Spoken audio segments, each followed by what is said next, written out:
First of all, take new composition and press OK. Now I need a solid layer for the background. So go to layer, new and select solid.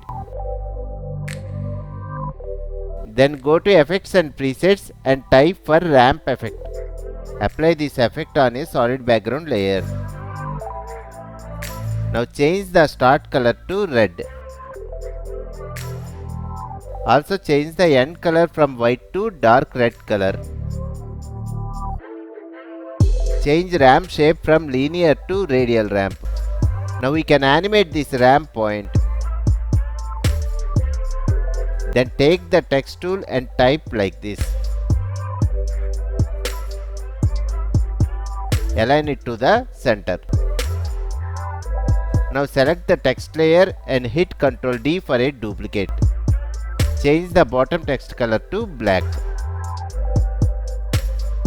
Now search for CC Radial Fast Blur. Drag and drop this effect on this second layer. Increase the amount of text shadow.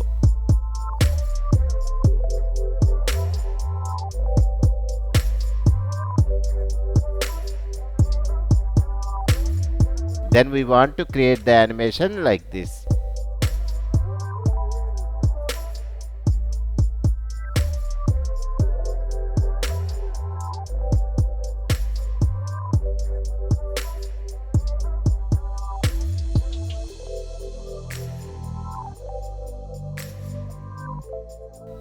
Now is the time to see the final result.